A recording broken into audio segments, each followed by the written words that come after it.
Bismillahirrahmanirrahim. Tiga modus yang paling jitu, yang dengannya dukun menipu manusia, menyesatkan orang, menghancurkan bangsa dan negara, merusak agama masyarakat. Ada tiga jurus utama mereka. Yang pertama adalah mengaku orang pintar, mengklaim tahu ilmu gaib, bisa meramal masa depan, bisa tahu nasib orang. Bahkan bukan hanya itu, kadang sampai mengaku bisa ikut menentukan nasib orang. Maka ada orang-orang yang pingin jabatan, atau agar jabatannya langgeng, dia pun datang kepada para dukun. Gimana negara mau maju kalau pejabatnya seperti ini, jemaah sekalian?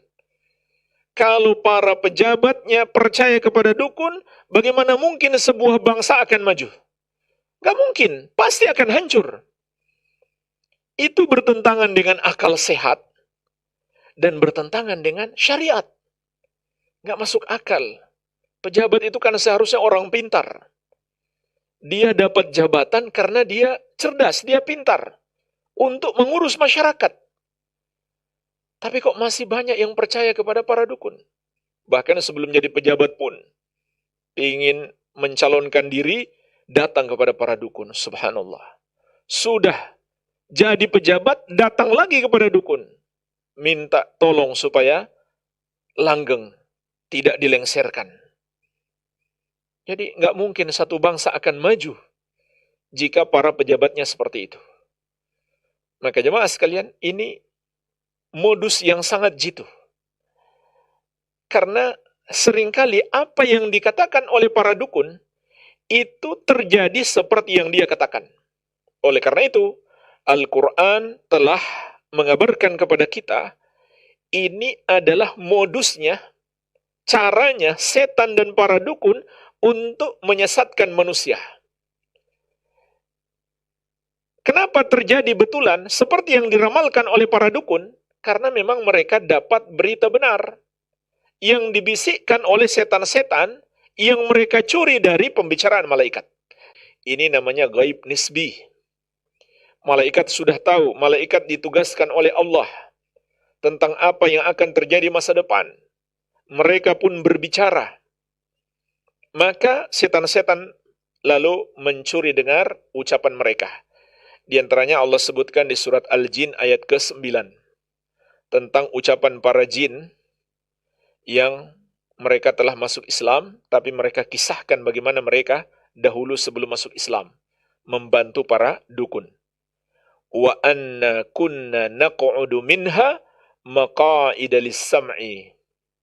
Dan bahwasannya kami dahulu duduk di satu tempat, disebutkan dalam riwayat Muslim, yaitu di atas awan, untuk mencuri dengar ucapan para malaikat.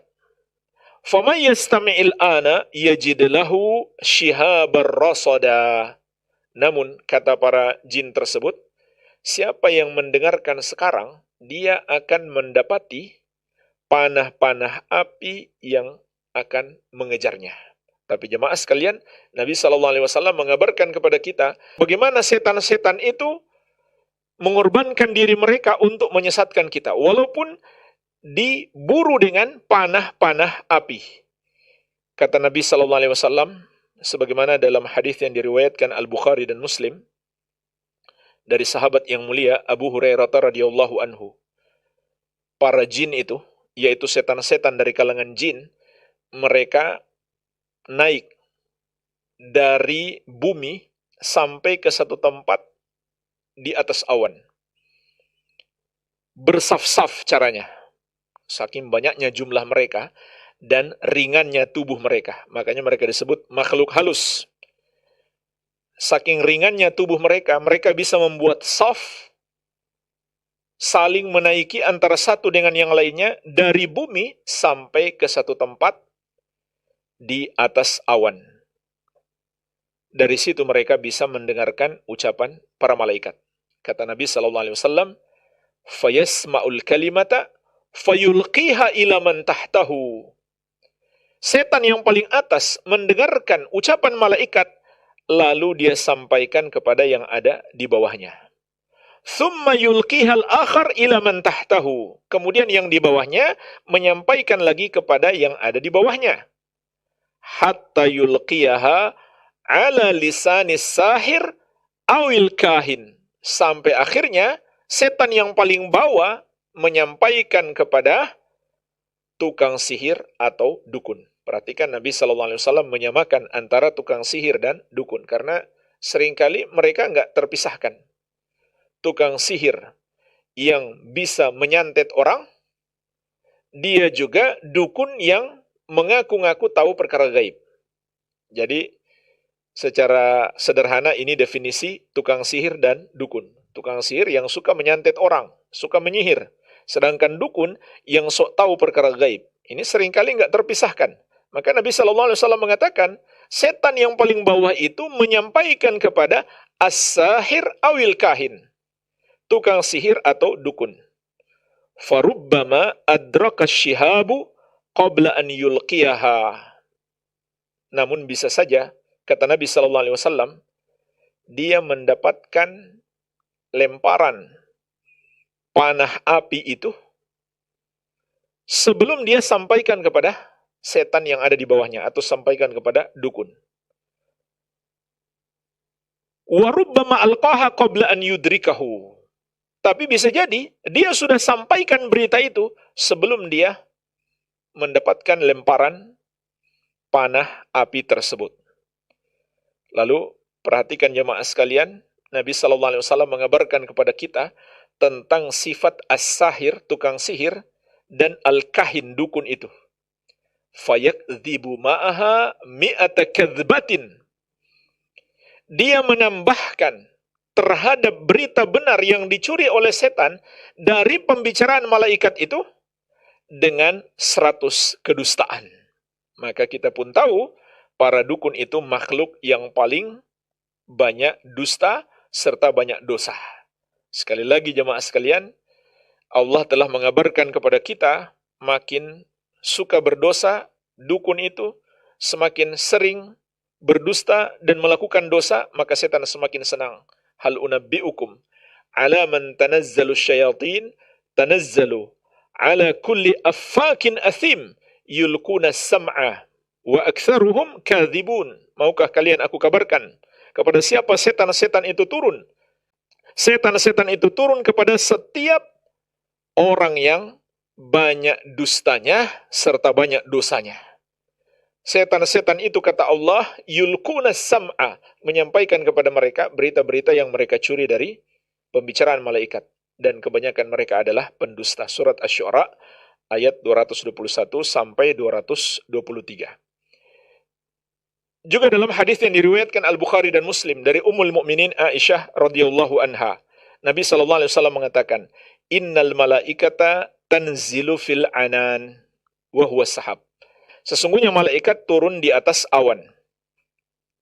Fatadhkurul amra qudiya fis sama. Lalu mereka berbicara tentang keputusan yang Allah tetapkan di langit. Hadis ini juga dan hadis sebelumnya menjelaskan kepada kita Allah di atas langit, para malaikat mendengarkan keputusan Allah di langit. Fatastariku syayatinu sam'a fatasma'uhu. Maka dari situlah, dari atas awan itu, setan-setan bisa mencuri dengar ucapan para malaikat. Fatuhihi ilal kuhan. Lalu mereka mewahyukan kepada para dukun. Perhatikan jemaah sekalian, istilah mewahyukan ini juga pada setan-setan yang memberi bisikan kepada para dukun. Jadi kalau ada para dukun mengaku wali, mengaku dapat wahyu, maka itu wahyu setan. Fatuhihi ilal kuhan. Setan-setan itu mewahyukan bisikan-bisikan, berita-berita yang mereka curi dari pembicaraan malaikat kepada al-kuhan, para dukun.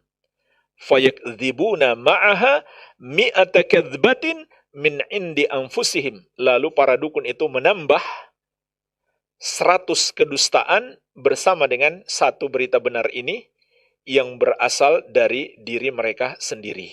Subhanallah jemaah sekalian, walaupun para dukun itu menambah 100 kedustaan, tapi di hadis sebelumnya tadi, hadis Bukhari dan Muslim dari Abu Hurairah radhiyallahu anhu, Nabi sallallahu alaihi wasallam mengatakan, "Fayuqal alaysa qad qala lana yawma kadza wa kadza kadza wa kadza?" Orang-orang mengatakan, bukankah dia telah mengatakan kepada kita pada hari ini dan itu akan terjadi ini dan itu? Fayusaddaqu bitilkal kalimatil lati sumi'a minas sama. Maka para dukun itu pun dipercaya dikarenakan ada satu kalimat atau satu berita yang dicuri dari langit, dari ucapan para malaikat yang dicuri oleh setan-setan. Baik. Jadi jemaah sekalian, lihat di sini Nabi sallallahu alaihi wasallam mengatakan kepada kita bagaimana mudahnya orang-orang itu tertipu. Karena adanya satu ramalan yang tepat yang terjadi. Ya, seperti dukun perempuan yang sempat viral beberapa hari lalu setelah kecelakaan pesawat Sriwijaya. Itu pun setelah pesawatnya kecelakaan jatuh, baru dia sok mengatakan, saya sudah meramal ini. Ya katakanlah betul, dia meramal dan terjadi. Maka orang yang belajar agama, orang yang beriman justru semakin yakin. Inilah dukun yang dikabarkan oleh Nabi Muhammad SAW. Terkadang apa yang dia sampaikan betul-betul terjadi. Karena memang itu berita benar yang dicuri oleh setan-setan. Namun orang-orang bodoh akan mengatakan, betul kan dia hebat? Betul kan dia memang orang pintar? Apa yang dia katakan benar-benar terjadi? Subhanallah, ini yang diingatkan oleh Nabi Muhammad sallallahu alaihi wasallam tentang bagaimana para dukun menipu manusia. Ini yang pertama. Ini jurus mereka yang pertama. Dengan meramal berita-berita masa depan dan terjadi. Makanya mereka mengklaim mereka adalah orang pintar, paranormal, punya ilmu menerawang masa depan. Orang-orang bodoh pun tertipu. Ini yang pertama. Yang kedua jemaah sekalian, mengaku wali. Mengklaim dia adalah ustadz. Bahkan punya pondok pesantren, kiai, dan juga mengklaim punya karomah, punya kesaktian-kesaktian. Inilah jemaah sekalian, dua yang ada dalam satu paket. Dengannya mereka menipu manusia, mengaku wali, ustadz, kiai, dan punya karomah sebagai wali. Ini termasuk tipu daya. Karena karomah itu jemaah sekalian nggak mungkin diklaim. Dan orang yang benar-benar wali itu juga nggak mungkin mengaku-ngaku sebagai wali. Nggak mungkin jemaah sekalian kalau dia betul-betul wali. Karena wali itu akan bersikap tawadu. Wali itu, siapa sebenarnya wali? Bukanlah wali Allah itu orang sakti, bukan. Tidak ada dalam syariat ini pelajaran supaya bisa sakti, tidak ada. Semua bentuk kesaktian itu adalah permainan sihir dan dukun. Jangan tertipu. Karomah betul ada, tapi karomah beda dengan kesaktian. Karomah tidak sama dengan kesaktian. Yang paling penting kita mengenal karomah itu dan bisa membedakannya dengan sihir adalah kita lihat orangnya. Maka Allah mengabarkan kepada kita, siapa wali itu? Surat Yunus ayat 62-63. Allah Subhanahu wa taala berfirman, "Ala inna awliya Allahi la khaufun 'alaihim wa la hum yahzanun alladzina amanu wa kanu yattaqun." Ketahuilah, wali-wali Allah itu mereka tidak takut dan tidak pula bersedih hati. Alladzina amanu wa kanu yattaqun. Mereka adalah orang-orang yang beriman dan bertakwa. Ini sudah definisi wali Allah, bukan orang-orang sakti. Justru sebaliknya, orang-orang yang punya kesaktian itu adalah musuh Allah atau wali setan alias para dukun. Jadi jemaah sekalian, wali itu orang yang beriman dan bertakwa. Sehingga para wali itu bersikap tawadu, tidak mengaku-ngaku sebagai wali, tidak mengklaim sebagai wali. Dan memang tidak ada yang mampu mengklaim dia sebagai wali. Nggak ada. Kenapa? Tidak ada yang bisa memastikan amal-amalnya diterima oleh Allah atau tidak. Wali-wali itu kan orang yang Allah cintai. Siapa di antara kita yang bisa memastikan amal-amal saya diridhoi Allah sehingga saya termasuk orang yang Allah cintai? Nggak ada yang bisa memastikannya. Oleh karena itu Allah mengatakan, "Fala tuzakku anfusakum." Surat An-Najm ayat 32. Maka janganlah kamu mensucikan dirimu sendiri. Maka orang yang mengaku-ngaku wali adalah orang yang mensucikan diri mereka sendiri, yaitu merekomendasi dirinya sendiri, menganggap dirinya hebat.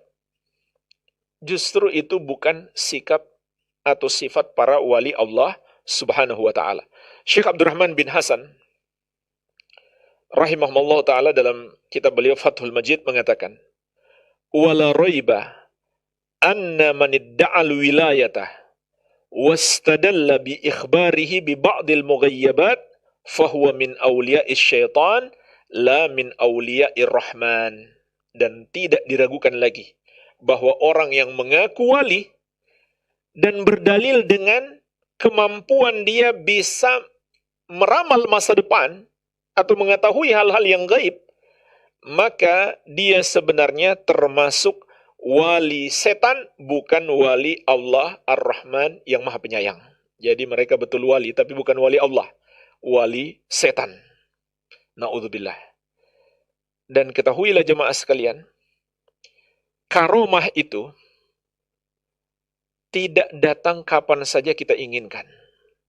Beda dengan kesaktian para dukun kan?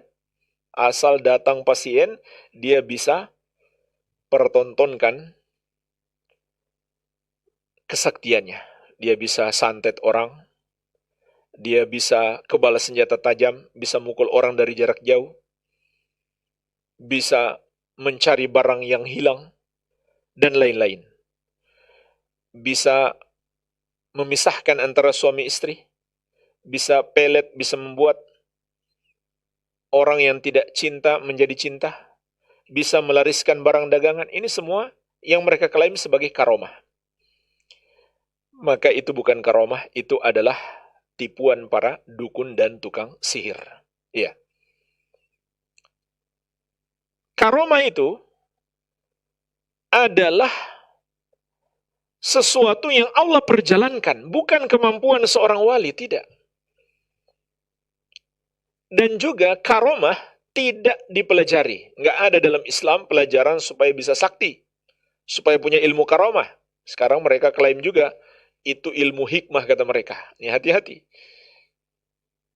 Awalnya mereka sebut ilmu karomah, lalu ditambah lagi menjadi ilmu hikmah, subhanallah. Dan ini jemaah sekalian tidak jarang diajarkan di sebagian pondok-pondok pesantren. Kiainya di situ, dukunnya yang paling hebat di situ. Yang paling suka berdusta dan menipu. Jadi hati-hati. Kita masukkan anak di pondok pesantren, padahal itu padepokan dukun. Oleh karena itu jemaah sekalian, hendaklah kita berhati-hati. Karomah itu nggak mungkin dipelajari. Nggak ada dalam Islam pelajaran supaya punya karomah, supaya sakti, tidak ada. Kalau seseorang mengklaim karomah, dia sakti, punya kelebihan, dari mana dia dapatkan? Dari hasil belajar. Sudah lama mondok, keluar sakti. Jadi kiai khos katanya. Maka ketahuilah itu adalah dukun. Itu adalah sihir dan perdukunan. Mereka dibantu oleh setan-setan. Dan Allah ingatkan jemaah sekalian, perbuatan mereka ini suka dibantu oleh setan-setan, ya. Dan seringkali mereka sebut setan-setan ini adalah khadam. Padahal mereka yang jadi khadam atau jadi budak para setan-setan ini.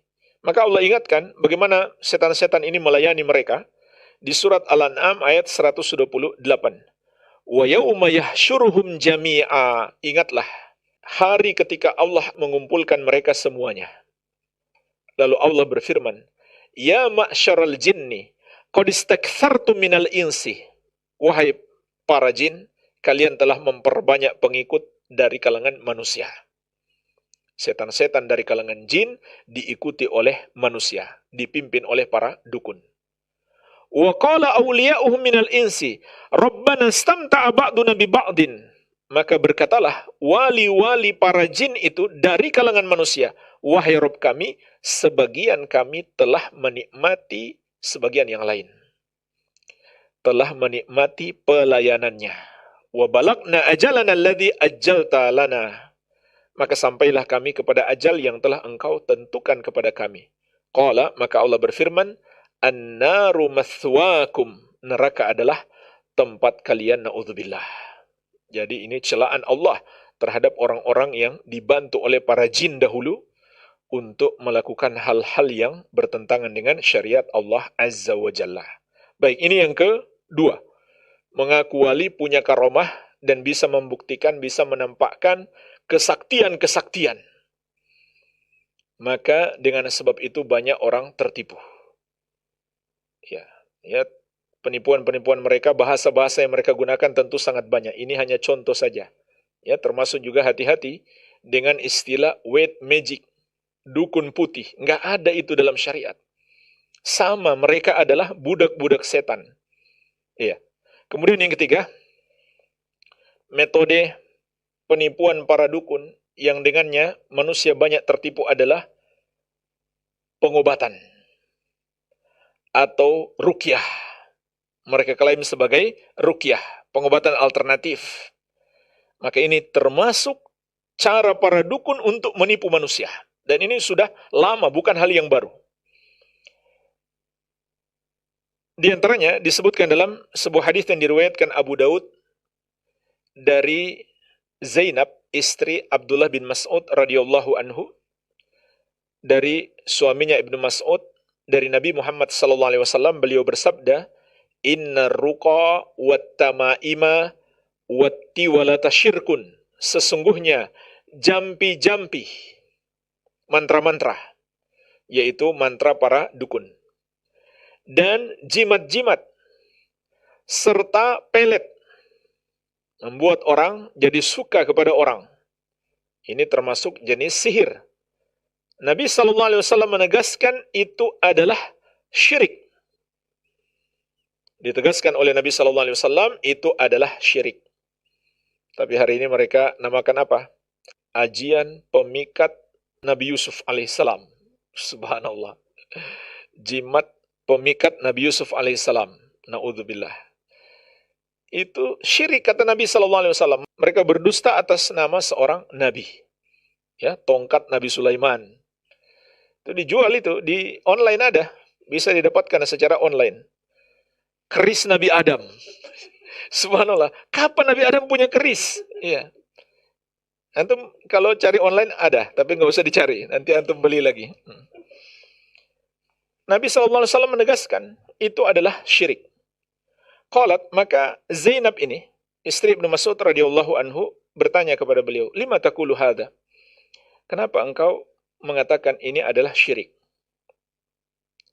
Wallahi laqad kanat aini takdhifu.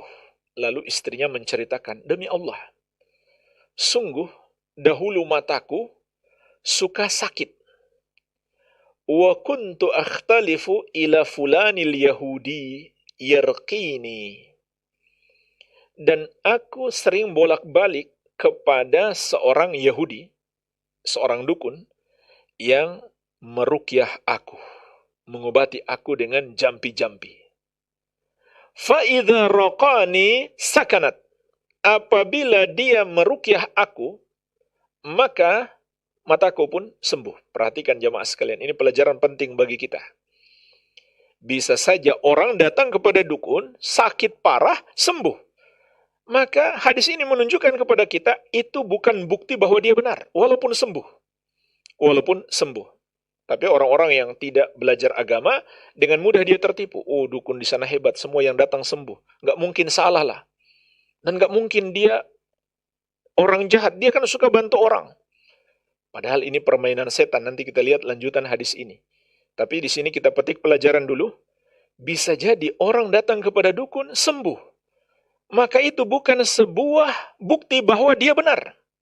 Bukan sebuah bukti bahwa dia benar. justru bisa jadi itu kita dapat bukti dia memang penipu. Sebagaimana kita lihat lanjutan hadis. Faqala Abdullah, sahabat yang mulia Abdullah bin Mas'ud radhiyallahu anhu, orang yang mendalami ilmu agama tidak tertipu dengan permainan para dukun dan setan-setan ini. Kata beliau, innama dzalika amalus syaitan. Sesungguhnya apa yang terjadi padamu adalah amalan setan. Yaitu modus setan-setan dan para dukun tersebut. Kana yankhusuha biyadi. Setan itulah yang menusuk matamu.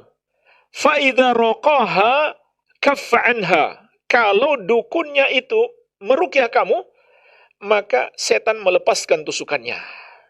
Jadi ini modus. Setan menyakiti manusia supaya manusia datang kepada dukun.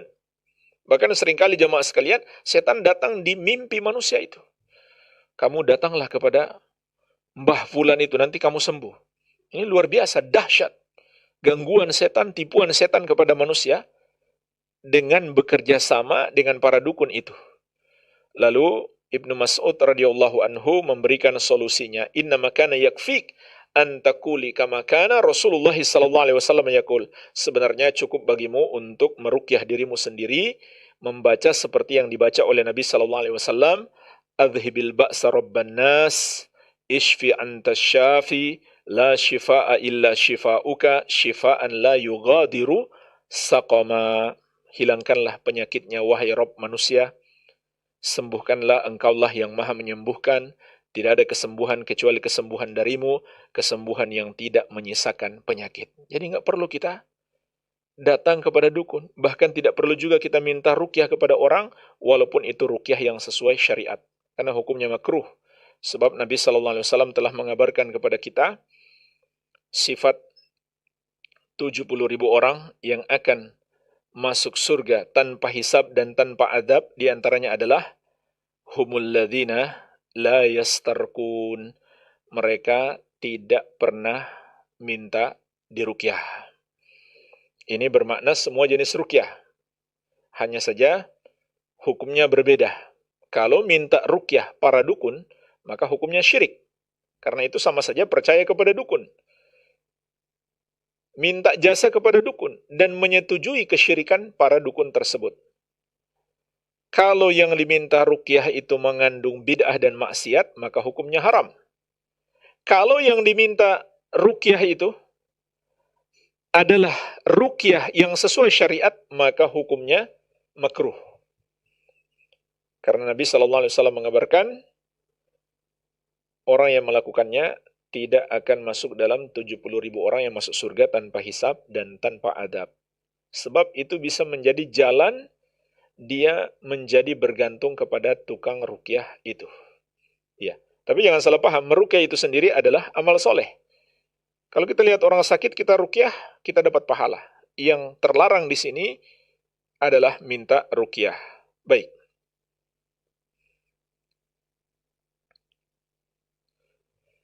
Jadi, ini termasuk tipu daya para dukun dengan membuka, misalkan, tempat pengobatan alternatif. Padahal ini adalah modus mereka. Maka sekali lagi jemaah sekalian kita ingatkan, walaupun sembuh,